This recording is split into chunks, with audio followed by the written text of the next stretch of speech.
राजकीय बातम्यांकडे काँग्रेसच्या छाननी समितीची बैठक सध्या राजधानी नवी दिल्लीत सुरू झाली आहे। बैठकीमध्ये विधानसभा निवडणुकांमधील उमेदवारांच्या नावावर अंतिम निर्णय होण्याची शक्यता आहे।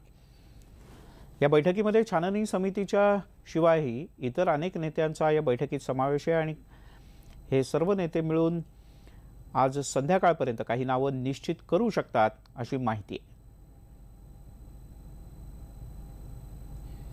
काँग्रेस छाननी समितीची बैठक 15 GRG म्हणजे ज्याला काँग्रेस वॉर रूम समुद्रात सुरू झालेली आहे। या बैठकीमध्ये ज्योतिरादित्य सिंधिया यांच्या अध्यक्षतेखाली बैठक होत आहे। महाराष्ट्राच्या विधानसभा निवडणुकीमध्ये काँग्रेसच्या खात्यातील उमेदवारांच्या नावावरती अंतिम निर्णय घेण्यासाठी ही दुसरी बैठक आहे। या बैठकीमध्ये इतरही काँग्रेसच्या नेत्यांना बोलवलं आहे। खास करून राजीव सातव यांना बोलवलं आहे, त्यानंतर हुसेन दलवाई आहेत, त्यानंतर अशोक चव्हाण आहेत। याशिवाय इतरही नेते जे खास करून छाननी समितीमध्ये नाही आहे त्या सगळ्यांना बोलवण्यात आले आहे। एक महत्त्वाचं म्हणजे एक मोठी महत्त्वाची बैठक आहे। या बैठकीमधून खास करून कुठल्या पक्षामध्ये जर बघितलं आपण तर काही खास करून ज्या अपक्ष आहे आणि खास करून जे इतर पक्ष जसं राष्ट्रवादी काँग्रेस शिवाय आणि काँग्रेस शिवाय इतर जे पक्ष आहेत त्यांची जी आघाडी करायची आहे त्या आघाडीच्या संदर्भातलेही किती उमेदवार द्यायची या संदर्भात देखील या बैठकीत चर्चा होण्याची शक्यता आहे। कारण की जवळपास काँग्रेस आणि राष्ट्रवादी काँग्रेसच्या आघाडीवरती अंतिम निर्णय झालेला आहे। जे मित्रपक्ष आहेत त्यांना किती जागा द्यायच्या आणि कुठल्या जागा काँग्रेसच्या खात्यातून सोडायच्या या संदर्भात देखील अत्यंत महत्त्वाची चर्चा आजच्या बैठकीत होत आहे। राजेंद्र सक्सेनासह प्रशांत नामदास, न्यूज 18 लोकमत। आणि आता राज्यातल्या राजकारणाच्या बातम्या, कारण महाराष्ट्राचा महासंग्राम अगदी तोंडावर येऊन ठेपलाय। छगन भुजबळ यांच्या शिवसेना प्रवेशासंबंधीच्या ब्रेकिंग न्यूज माध्यमांनी आता थांबवाव्यात अशी विनंती संजय राऊत यांनी केली।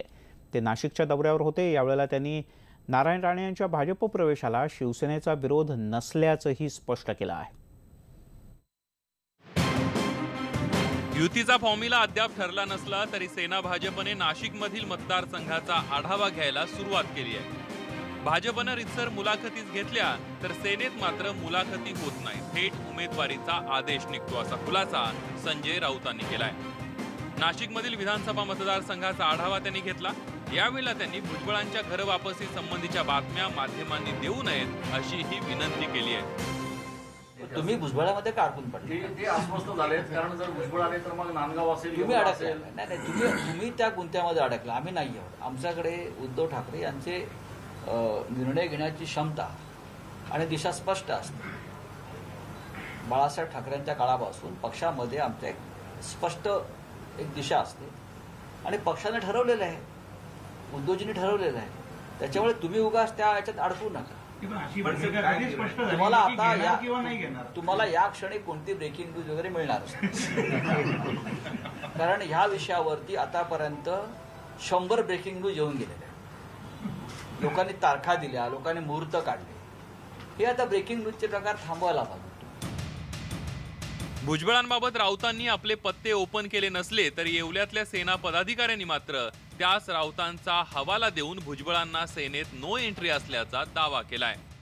आज राऊत साहेबांनी स्पष्ट सांगितलं की बाबा आमचं ठरलेलं आहे की भुजबळांना घ्यायचं नाही।